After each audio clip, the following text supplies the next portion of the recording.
Hi, my name's Billy, I read books, and welcome back to my channel Book Reading Billy, and welcome to my spoiler-free review for The Heroes by Joe Abercrombie. This is book 5 in his First Law series, and this is the second book in the standalone series. The first one before this in the standalone series was Best Served Cold, and I wasn't a great fan of that. I think I only gave it 3.5 out of 5, so I was hoping and praying that this would be an improvement. Now, did I think that? Was it an improvement? Stay tuned to find out. But before I tell you about my thoughts on the book itself, let's just take a moment to appreciate this cover, because that is a beautiful cover. That's, if you can see, it's a map with the big axe on it, and the whole thing goes round. It's a beautiful cover, and you get to see that map on the inside in full in quite a few different places. There you go. And that shows where the various regiments are, and it gives you a good idea and a good way of visualising what's going on in the book. So, what are my thoughts? So The Heroes is a book about a war. It covers the brief beforehand, the main during, and the after. And this is a war and a battle between the Northmen and the Union.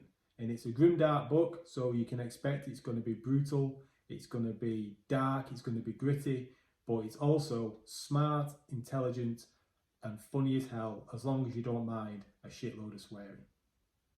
If you have read any of Joe Abercrombie's First Law books before, then you'll be glad to know there's characters that make appearances that we've had dealings with in the past. You get to spend quite a bit of time with them. There's references to things that happened in previous books as well, which help make you feel invested in the world and the story that's going on. If you've not read any of the books before, you may find that a little bit disorientating. You may not quite pick up on some of the references that are being made. You probably will still enjoy the book, but you won't get as much out of it if you've not read the previous books before. The Heroes is just over 600 pages long, and you might very well be thinking that that's a long book about a battle or a war, and it might be a bit of overkill. And the thing that stops that from being the case with this book is the characters, because the characters are all really, really well done, well fleshed out and well realised. Now, I didn't realise until I read the book that there was 3 main characters.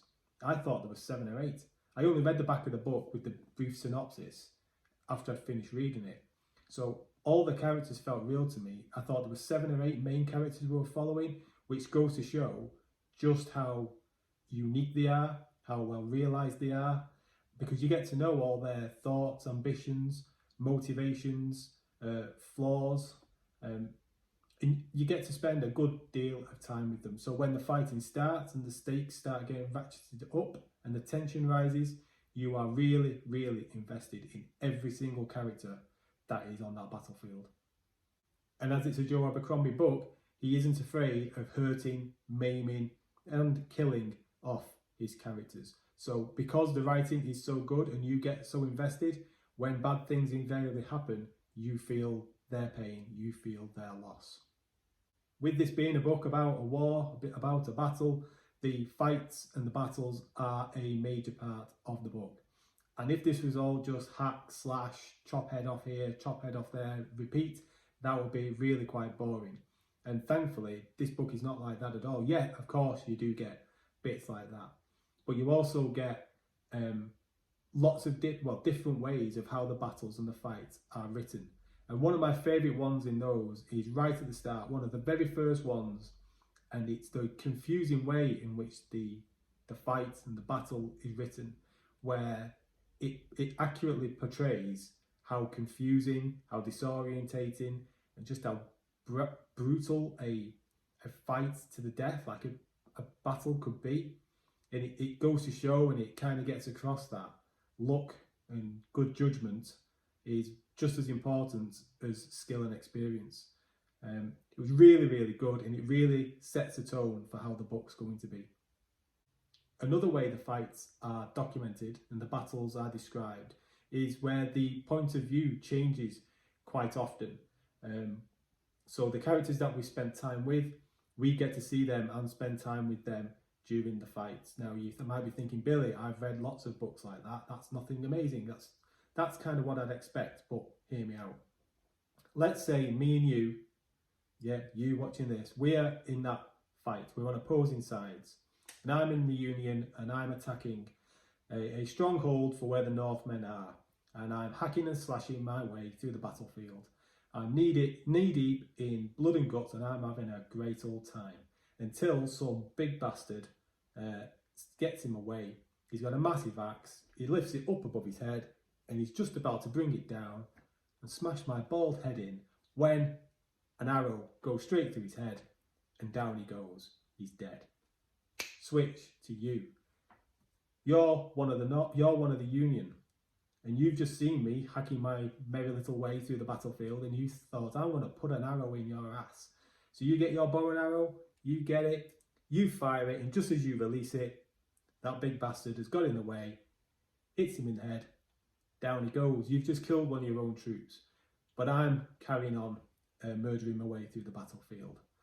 You're just about to knock another arrow to take me out when you get told by your commander that there's been a breach by the Northmen at another point and you have got to go and reinforce that regiment. Switch to the regiment that's just been breached and we go to another character there. They're then fighting in a battle with the Northmen and they're being overrun, and then we switch to one of the Northmen that's just broken through. And all these characters that we're switching to and that we're following to, and it's all getting interwoven together, and characters we've spent time with, we know, we understand, and we are invested in. It's really, really well done. So all in all, I've given The Heroes 4.5 out of 5. I had a fantastic time with it. I really, really enjoyed it. I was so pleased that I enjoyed it more than Best Served Cold, the previous book. Now, the reason I didn't give it 5 out of 5, there are two little gripes I had with it. The first being, it was just a little bit too long, maybe 40 or 50 pages too long. And the second minor gripe was there was just one or two twists too many. Now, like you, no doubt, I enjoy a good twist.